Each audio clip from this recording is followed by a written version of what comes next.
సింగరేణి గుర్తింపు సంఘం ఎన్నికలకు హైకోర్టు గ్రీన్ సిగ్నల్ ఇవ్వడంతో కొన్ని గుర్తింపు సంఘాలు సందిగ్ధంలో పడ్డాయా? టీబీ జీకేఎస్ నేతలు ఎందుకు రాజీనామాలకు సంసిద్ధమవుతున్నారు?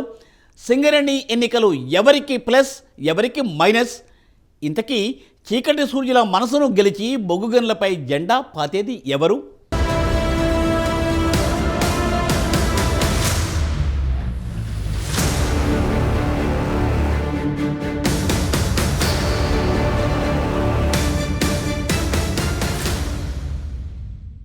సింగరేణి గుర్తింపు సంఘం ఎన్నికలు దగ్గర పడుతున్న కొద్దీ రాజకీయ సమీకరణాలు వేగంగా మారుతున్నాయి. నిన్న మొన్నటి వరకు సింగరేణి గుర్తింపు సంఘం ఎన్నికలను వాయిదా వేసి మార్చి నెలలో ఎన్నికలను నిర్వహించాలని ఇంధన శాఖ మధ్యంతర పిటిషన్ దాఖలు చేయడంతో అసలు ఎన్నికలు ఉంటాయా లేదా అనే ప్రశ్నలు తలెత్తాయి. ఎట్టకేలకు 4 ఏళ్లుగా వాయిదా పడ్డ సింగరేణి ఎన్నికలకు హైకోర్టు గ్రీన్ సిగ్నల్ ఇవ్వడంతో కార్మికులతో పాటు కొన్ని గుర్తింపు సంఘాలు హర్షం వ్యక్తం చేస్తుంటే మరికొన్ని సంఘాలలో సందిగ్ధ పరిస్థితులు నెలకొన్నాయి. ఇప్పటికే సింగరేణి గుర్తింపు సంఘం ఎన్నికల్లో 13 సంఘాలు పోటీలో నిలువగా ప్రధాన పోటీ మాత్రం AITUC, INTUC, TB GKS, BMS మధ్య ఉండనుంది. సింగరేణి కాలరీస్ కంపెనీ లిమిటెడ్లో 39,832 మంది కార్మికులకు ఓటు హక్కు ఉండగా మెజారిటీ సింగరేణి ఓటర్లు శ్రీరాంపూర్, మందమర్రి, బెల్లంపల్లి ఏరియాలలో ఉన్నారు. బెల్లంపల్లి రీజియన్లో 28,985 మంది ఓటర్లకు గాను 31 పోలింగ్ కేంద్రాలు ఏర్పాటు చేశారు.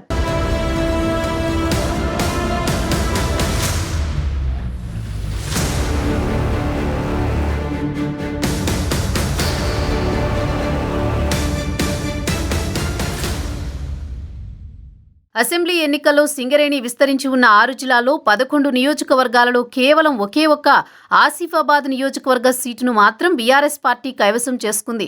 దీంతో రానున్న ఎన్నికల్లో పోటీకి దూరంగా ఉండాలని తొలుత సూచించడంతో టీబీ జీకేఎస్ సంఘ అధ్యక్షుడు వెంకట్రావుతో పాటు జనరల్ సెక్రటరీ మిరియాల రాజిరెడ్డి, వర్కింగ్ ప్రెసిడెంట్ కేంగర్ల మల్లయ్య పార్టీకి రాజీనామా చేస్తున్నామని రాజీనామా పత్రాన్ని టీబీ జీకేఎస్ గౌరవ అధ్యక్షురాలు కవితకు పంపడం చర్చనీయాంశమవుతోంది.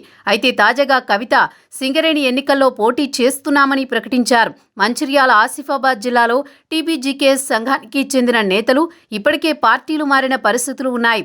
నేతలు పార్టీ మారడంతో సింగరేణి ఎన్నికల్లో టీబీ జీకేఎస్ ఏ మేరకు ప్రభావం చూపిస్తుందన్నది ఆసక్తిగా మారింది.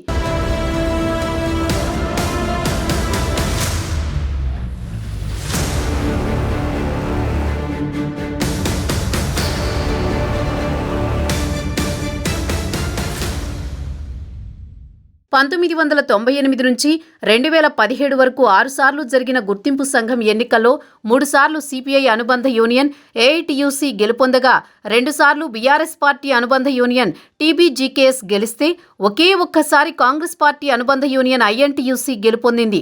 అసెంబ్లీ ఎన్నికల్లో గెలుపొందిన కాంగ్రెస్ పార్టీ రానున్న గుర్తింపు సంఘం ఎన్నికల్లో రెండోసారి తమ అనుబంధ యూనియన్ ఐఎన్టీయూసీని గెలిపించి సింగరేణిలో తమ సత్తాను చాటాలని చూస్తోంది.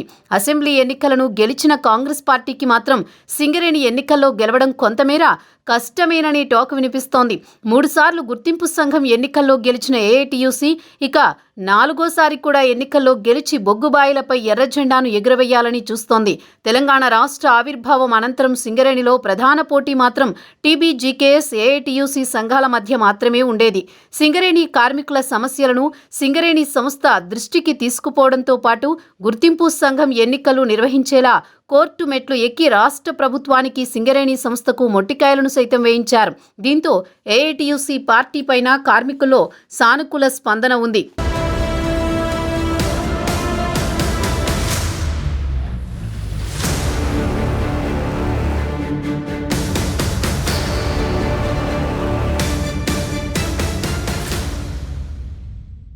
టీబీ జీకేఎస్ గుర్తింపు సంఘానికి రాజీనామా చేసిన నేతలందరూ ఐఎన్టీయూసీలో చేరుతారనే గుసగుసలు వినిపిస్తున్నాయి.